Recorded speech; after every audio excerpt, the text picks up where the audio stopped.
Boa noite. O nosso desejo é que todos possam estar bem. Hoje, dando continuidade ao nosso estudo dos livros dos médiuns, nós vamos estar comentando o capítulo 5, Manifestações Físicas Espontâneas. Antes de iniciarmos o nosso tema, vamos então à nossa prece. E que possamos todos nós, serenando os nossos corações, e nos envolvendo nas energias que vêm do plano superior, nas energias dos nossos mentores, das equipes responsáveis por este estudo, os bons espíritos, e vamos nos achegando até o Mestre Jesus, e que possamos sentir essas energias que nos fortalecem, que nos amparam e que nos dão a cada dia a força, a coragem para continuarmos no caminho do Mestre. E vamos rogando sempre às equipes responsáveis por este estudo que possam sempre estar conosco, nos auxiliando para que possamos passar um pouquinho desses conhecimentos e que esses conhecimentos possam ser luz para nossas vidas. E assim somos gratos, Mestre, por essa oportunidade. Gratidão, mais uma vez, por estarmos aqui e que tenhamos um bom estudo. Graças a Deus. Então, hoje, nós vamos estar comentando o capítulo 5, Manifestações Físicas Espontâneas. E esse item, ele é longo. A gente vai estar comentando dos ruídos, barulhos e perturbações, lançamentos de objetos, que é fenômeno dos transportes. Então, no estudo anterior, a Ângela falou das manifestações físicas. E as manifestações físicas, como Kardec deixa bem claro, que essas manifestações físicas, elas têm por objetivo chamar nossa atenção sobre alguma coisa e de nos convencer da presença de uma força superior à do homem.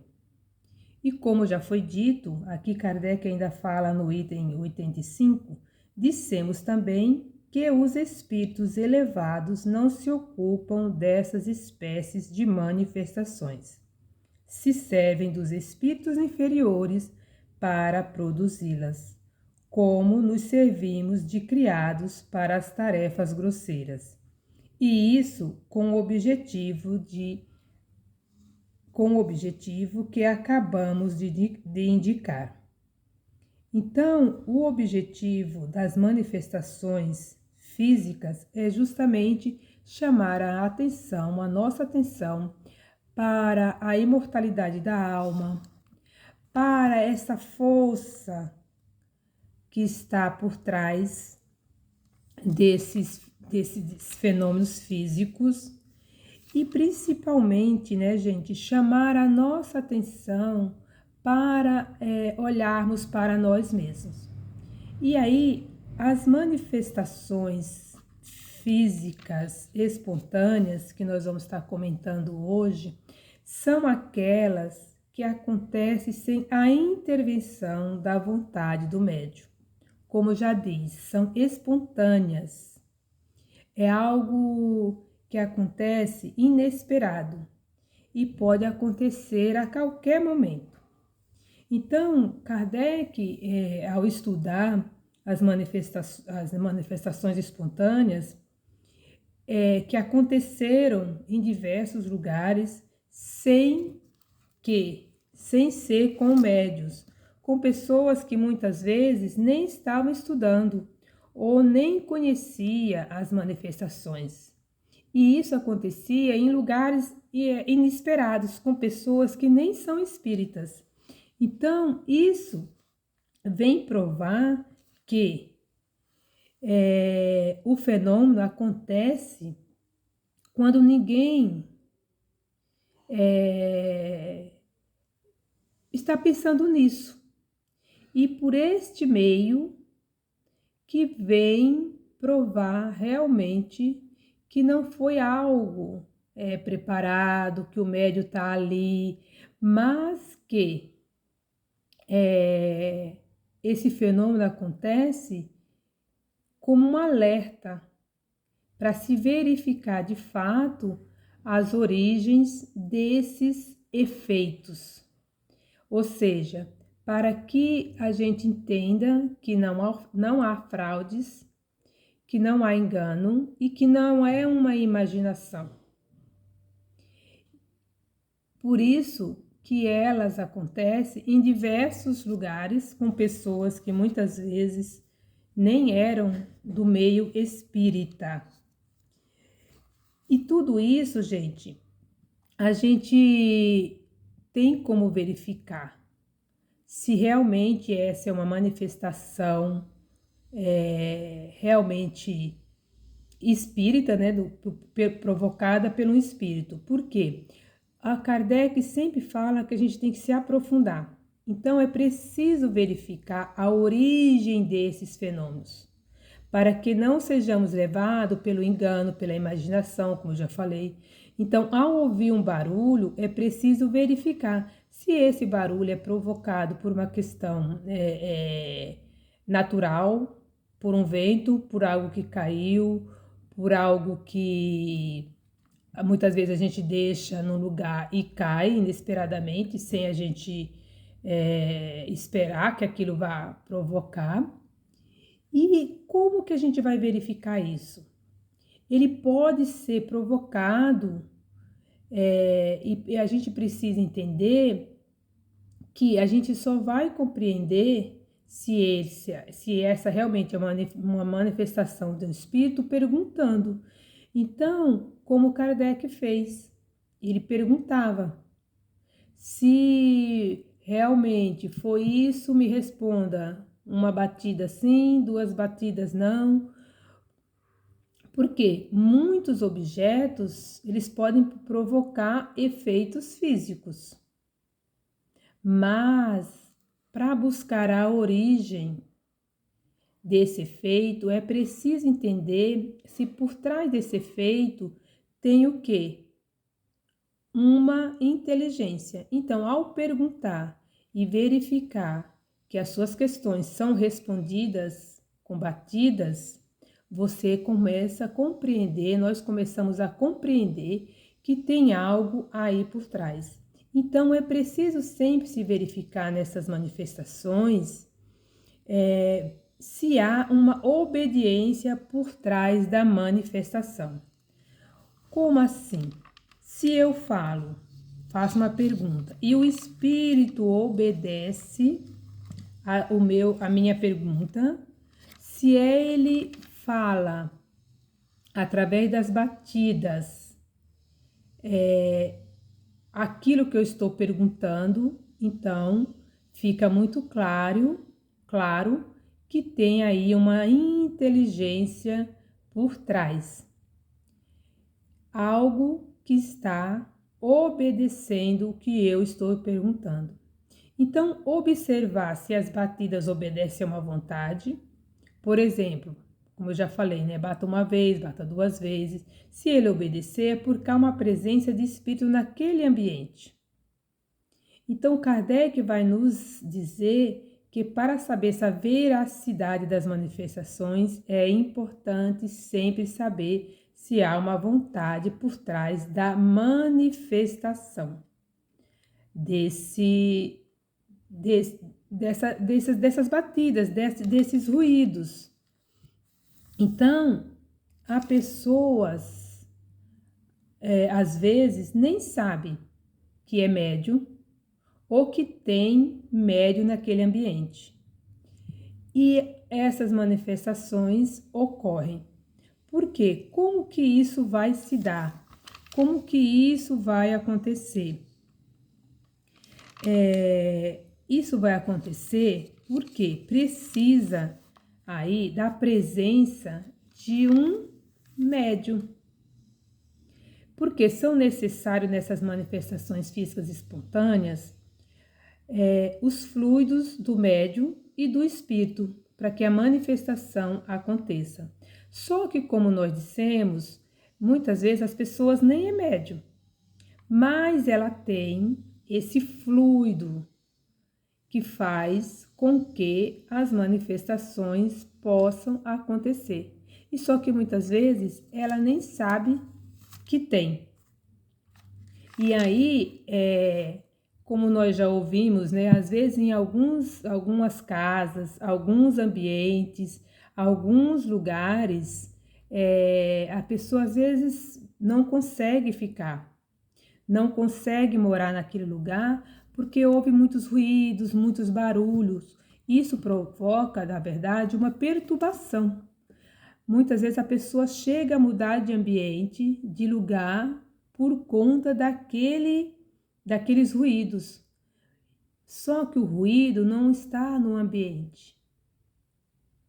O ruído é provocado por aquela pessoa que, independente dela ser médio, ostensivo ou não, ela tem esses fluidos que faz com que essas manifestações aconteçam.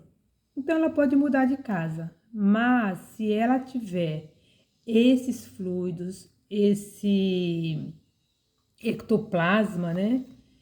Essas manifestações vão continuar acontecendo.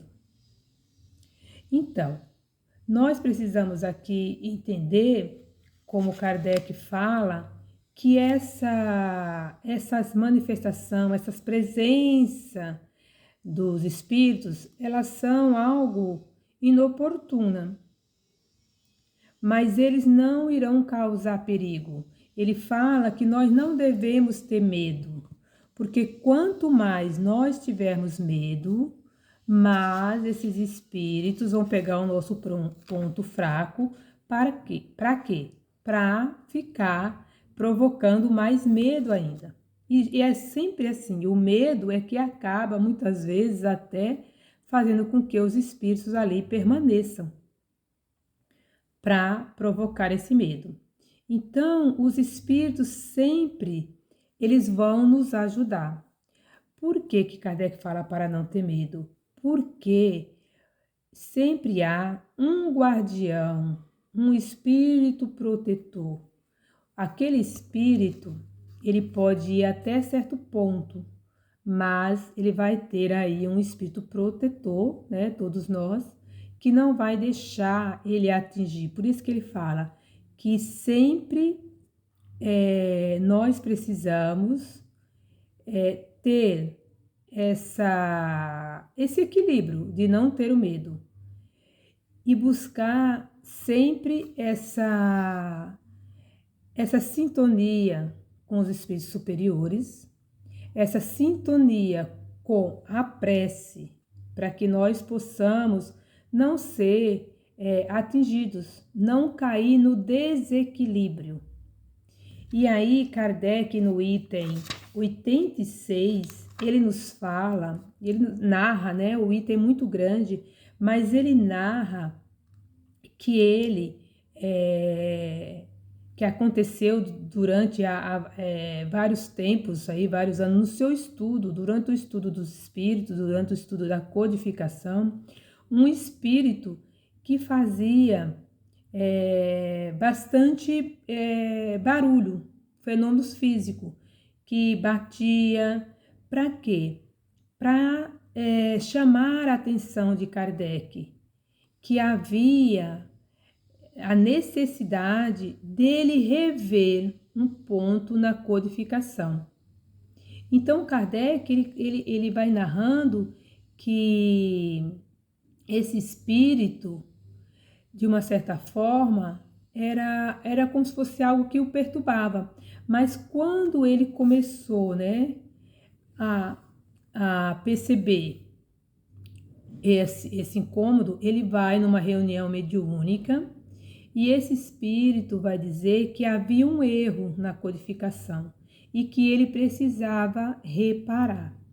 Então vejamos, aqui é um espírito, como ele narra, era um espírito da verdade, era um espírito que queria chamar a atenção dele para algo que estava errado. E sempre, como eu falei no início, sempre as manifestações físicas querem nos chamar a atenção para algo. Muitas vezes querem chamar nossa atenção até para o nosso aprendizado, para a nossa mudança interior. E aqui Kardec diz assim: desde então, com efeito, esse espírito jamais me deixou. Deu-me muitas provas de uma grande superioridade, e sua intervenção benevolente e eficaz foi-me manifestada nos negócios da vida material, como no que toca às coisas metafísicas. Então, esse espírito tanto auxiliou Kardec na sua vida pessoal, na sua vida enquanto na matéria e como nos seus estudos. Então, a gente começa a ver aqui que se o espírito se utilizou dessas manifestações, dessas batidas, para chegar até Kardec. Mas veja, pelo que nós entendemos aqui, que era um espírito benevolente, um espírito, ele fala que era um espírito elevado, um espírito da ordem da verdade. E nós vimos que os espíritos superiores não provocam esses efeitos. Então, a gente pode ter aqui a certeza que esse espírito se utilizou de um outro espírito inferior, que aqui inferior, gente, não significa que seja um espírito ruim, não significa que seja um espírito mau. É inferior no sentido que ele ainda não tem o conhecimento, ainda não tem o conhecimento, mas que ele está buscando esse conhecimento. É todo um processo. Ele se utilizou desse espírito para fazer essas manifestações físicas, mas por trás dele, ele estava ali o guardião. E é interessante porque o diálogo é grande, e aí acho que é interessante as pessoas estarem lendo. E quando esse espírito atingiu o objetivo, que era chamar atenção para Kardec corrigir este erro, o que acontece? Essas manifestações conseguiram o objetivo. Então, essa atividade, ela cessa. Esses ruídos cessam porque conseguiu-se o objetivo desejado. E esse mesmo espírito, ele fala que uma vez, né, que conseguiu o objetivo elevado, ele não precisava mais bater, mas ele se comunicava, aí já o espírito da verdade mesmo, já se comunicava através de outros meios, da psicofonia, nas reuniões mediúnicas, através da psicografia e assim por diante. Então, o que a gente percebe? A gente percebe que sempre há, isso é interessante ficar bem claro, né? Porque sempre há o protetor, um espírito que está lá, guardião, vamos dizer assim, que nos protege. Por isso que Kardec aqui chama a atenção para que nós não tenhamos medo. Porque quanto mais tenhamos medo, mais esses espíritos tendem a nos perturbar. E aí ele fala ainda, continuando, né, que as manifestações desse gênero não são nem raras, nem novas. Poucas são as crônicas dos locais que encerram alguma história desse tipo. Então, aí ele fala, o medo, sem dúvida, frequentemente tem exagerado os fatos que devem tomar proporções gigantescas, ridículas, passando de boca em boca. Então, mais uma vez, quanto mais você tem medo, é aquela história, aquelas brincadeiras de escola. Não sei se alguém participou disso, mas quando você estava lá sentado na sua cadeira, que algum aluno começava a jogar aqueles papelzinhos, quanto mais você se irritava, mais ele jogava. Se você não desse importância, aquilo cessava, porque você não está dando importância, aquilo não está tendo relevância. Então, é importante a gente ter isso. Quando a gente percebe que isso não tem importância, não há por que a gente continuar tendo esse tipo de, de comportamento.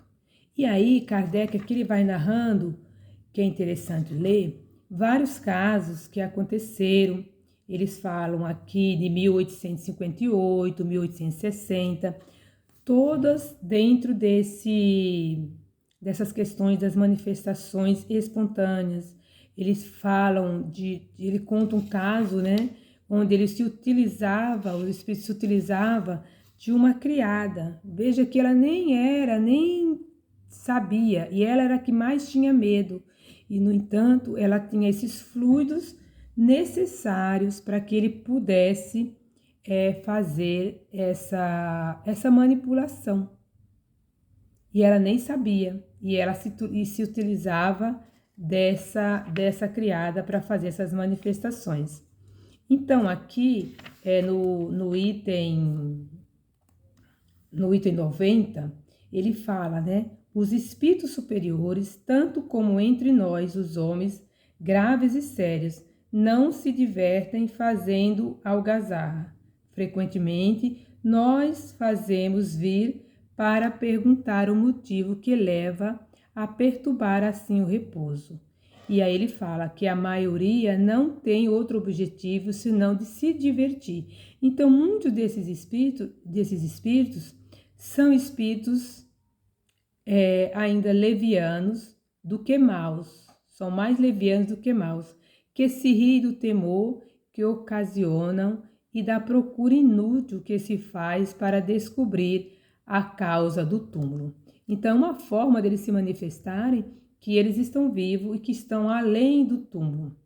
E aí para frente ele fala, né, que em geral é um erro se amedrontar. Novamente ele falando do medo. Sua presença pode ser importuna, mas não perigosa.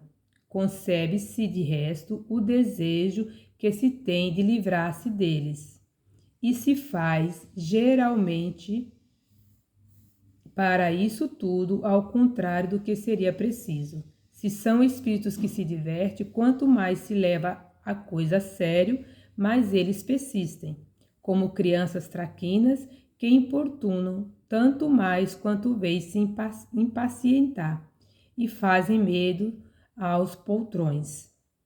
Se tornasse a sábia atitude de rir-se de suas malvadezas, acabariam por cansar e por tranquilizarem. Então, mais uma vez, aqui ele está falando que normalmente esses espíritos são esses espíritos ainda zombeteiros, espíritos ainda levianos, né? Que querem aí tá se divertindo. E aí ele fala, um zombeteiro pode se agir para com ele sem cerimônia. Se é malevolente, é preciso orar a Deus para que se torne melhor. Qualquer que seja a causa, a prece sempre não pode ter senão um bom resultado. Então, novamente aqui, diante dessas manifestações físicas, seja elas espontâneas ou seja elas apenas físicas, visíveis aos nossos sentidos, a prece sempre é um bom resultado. E aí ele fala assim, mas a gravidade das fórmulas de exorcismo os fazem rirem e não as levam em nenhuma conta. Então essa coisa de querer exorcizar, de querer expulsar, isso não resolve. O que resolve mesmo é o evangelho no lar, é a prece, gente. Então a prece é a solução para muitos desses fenômenos. E não é uma solução que você está tendo para você ficar livre, mas você também está colaborando, auxiliando e sendo caridoso para com esses espíritos que ainda não compreenderam, ainda não entenderam que eles não estão no lugar que deveriam estar, porque se ele ainda está aqui, ele ainda é um espírito sofredor. Um outro ponto importante aqui, que ele fala no item 92, os espíritos nos disseram que, em semelhante caso, há sempre alguém cujo poder se exerce com o seu desconhecimento. Então, prova mais uma vez que quanto mais a gente se desconhece, a gente precisa entender, compreender e estudar. As manifestações espontâneas se produzem muito raramente nos lugares isolados. Então, por que raramente em lugares isolados? Porque sempre vai precisar de uma pessoa, seja ela, como eu já falei, médio, ostensivo ou não. É quase sempre nas casas habitadas que elas ocorrem, e pelo fato da presença de certas pessoas que exercem uma influência sem o querer. Essas pessoas são verdadeiros médios que ignoram a si mesmos e que nós chamamos por essa razão de médios naturais. Eles são para os outros médios o que os sonâmbulos naturais são para os sonâmbulos magnéticos, e do mesmo modo interessantes para se observar. Então, veja, esses médios, ele classifica como médios naturais, por quê? Porque eles não sabem, eles ignoram que são médios, mas eles têm essa força, esse fluido que faz com que eles possam estar aí provocando essas manifestações espontâneas sem mesmo perceber. E aí depois, aqui tem toda uma entrevista, começa aí no item 94, de vários exemplos, de várias questões que Kardec, né, vai perguntando aí aos espíritos. É um item longo, mas que ele vai fazendo todas essas citações que estão na Revista Espíritas, e ele vai fazendo esse questionamento para saber, de fato, como acontece. Então, só acontece essas manifestações onde houver o médium. E para a gente saber se essa manifestação realmente são, vamos dizer assim, verdadeiras, se são médios, se é uma comunicação espontânea, inteligente, fazendo os questionamentos. Então, eu já falei aí que Kardec narrou toda essa questão dos ruídos na sua casa, e ele fala mais para frente o que eu quero assim que fique claro, né? Que na comunicação espontânea, nas manifestações físicas espontâneas, esse médio ele não tem noção que ele é médio. Por isso que pode acontecer com qualquer pessoa, em lugares inesperados, em qualquer momento. E que o ponto importante é perguntar, e o outro ponto que é muito benéfico, que é muito importante aos espíritos, é a prece. Então, depois ele vai estar falando aqui para frente, ainda dentro desse capítulo, ele fala do fenômeno de transporte. E aqui nós vamos falar falando do fenômeno de transporte, não é médio de transporte, é fenômeno de transporte. E o que consiste? Primeiro ele fala que esse fenômeno do transporte, ele é muito raro, né? Não é algo que acontece assim. Desde aquela época ele já era muito raro. E logo no comecinho ele fala que este fenômeno não difere dos que acabamos de falar, senão pela intenção benevolente do espírito, que é o autor pela natureza dos objetos, quase sempre graciosos, e pela maneira doce e frequentemente delicada com que são transportados. Então, como que consiste isso? Como que consiste esse fenômeno do transporte? Consiste no transporte espontâneo de objetos que não existiam no lugar onde se está, Estes são os mais frequentemente: flores, algumas vezes frutas, bombons, joias e etc. E aí no item 97 ele fala assim: dizemos desde logo que esse fenômeno é um dos que mais se prestam à imitação e, por consequência, é preciso manter-se em guarda contra a fraude.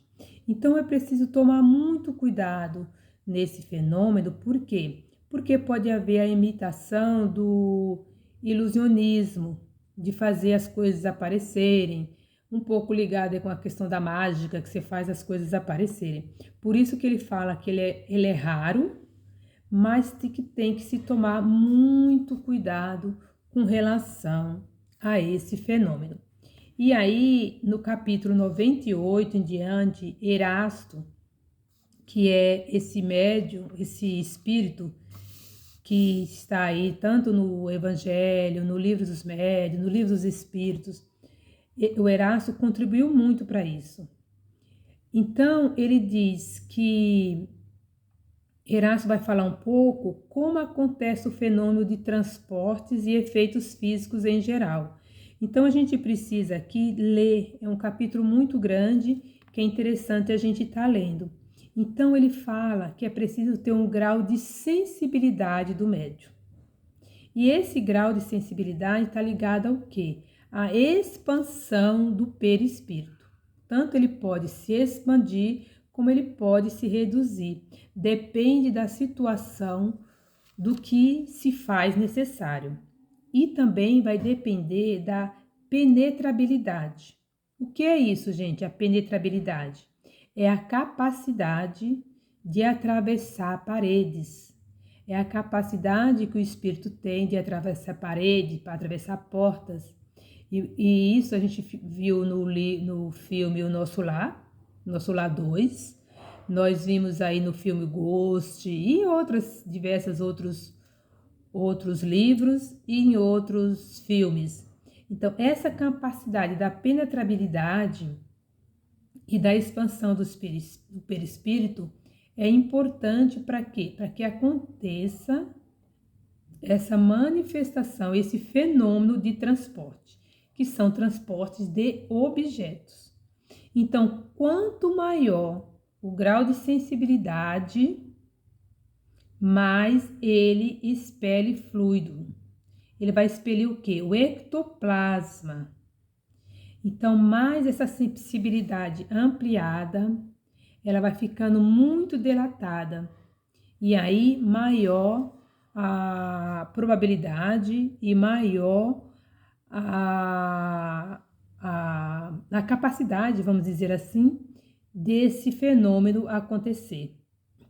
Então, a pessoa que percebe a pessoa que tem essa grande sensibilidade tem que aprender a se verificar, a conhecer, a se controlar. Tem que ter o quê? A disciplina das emoções. E é interessante porque a gente vê lá, aí nessa questão da disciplina, a gente lembra de Chico Xavier, quando Emmanuel falava disciplina, disciplina, disciplina. Mas essa disciplina não é da nossa forma, né, de caminhar, de levantar, é a disciplina das emoções. Porque o Chico Xavier era um médium completo, né? Então ele tinha que ter essa disciplina das emoções. Porque essa sensibilidade, ela mexe com todo o nosso sistema sensorial. Já viu aquelas pessoas que quando chora demais, ri demais? Então, assim, precisa ter esse cuidado, porque os mais sensitivos, esses espíritos, eles foram preparados. Para quê? Para estar aqui e preparados também para controlar, para ter esse equilíbrio, para poder fazer todo esse processo. Então, o espírito ele precisa encontrar afinidade para que aconteça o fenômeno. Porque todos nós somos geradores de energia. E nós não só somos geradores de energia, como nós emitimos energia através do nosso pensamento. E o tempo todo nós estamos aí emitindo energia. E é interessante que aqui no item 98, Kardec fala que ainda do Espírito Erasto, né, na verdade, através aqui do livro de Kardec, ele fala aqui uma parte interessante, quando ele diz assim: é por esse motivo que, como vedes, é importante acrescentar que os transportes necessitam sempre de maior concentração. Então, para que esse fenômeno aconteça, precisa de maior concentração e, ao mesmo tempo, de maior difusão de certos fluidos, e que não podem ser obtidos senão com médios, os melhores dotados. Então, não é qualquer médio que vai estar realizando esse transporte de objetos, né? Esse fenômeno de transporte. Com médios, senão com os médios, os melhores dotados, aqueles, em uma palavra, cujo aparelho eletromedianímico é o de melhores condições. Gente, olha só, naquela época, eletromedianímico, quer dizer, uma palavra, né, bem difícil, vamos dizer assim, para a época, mas ele vai falar assim, porque nós somos todos geradores de energia, nós emitimos essas energias, nós geramos, nós emitimos e nós estamos também conectados com outras energias. Então, esse processo ele vai se dar por conta do alto grau também de ectoplasma, do fluido vital que é emitido por esse médium. E como acontece o fenômeno de transporte? Ele torna-se invisível o objeto, mas não impenetrável. O espírito não pode quebrar a agregação da matéria, seria a destruição da matéria. Então, o que é que a gente vai perceber aqui? Por exemplo, eu tenho um objeto. Eu tenho aqui esse pincel. A explicação. Eu tenho esse pincel. E esse pincel, ele vai se tornar, o espírito, ele vai se tornar invisível para poder ele ser transportado para aquele outro ambiente. Então, só acontece com objetos que se encontram aqui na Terra, no mesmo planeta. Então, eu posso transportar esse pincel daqui para a casa da Ângela. Eu não, né? Os espíritos. Mas eu não posso transportar esse pincel daqui para um outro planeta, porque lá é outro ambiente, a matéria lá é outra. Então, tem também essas questões. E como isso vai ser, né? Então, o ectoplasma, ele é elaborado do espírito, junto com o médium, que ele vai cobrir todo esse pincel, né? Através do ectoplasma, e ele se torna invisível. E se tornando invisível, ele vai depois se materializar. A materialização do objeto, isso acontece quando é criado pelo próprio médium. Então, materializar o objeto, você pode criar. Materialização significa que o médium, o espírito, pode criar aquilo. Nesse caso aqui do fenômeno do transporte, não. O material, né, o objeto existe, eu torno ele invisível, como eu falei. Eu não vou destruir a matéria, desagregar a matéria. Eu só vou tornar ele invisível para que eu possa estar transportando ele para um outro ambiente.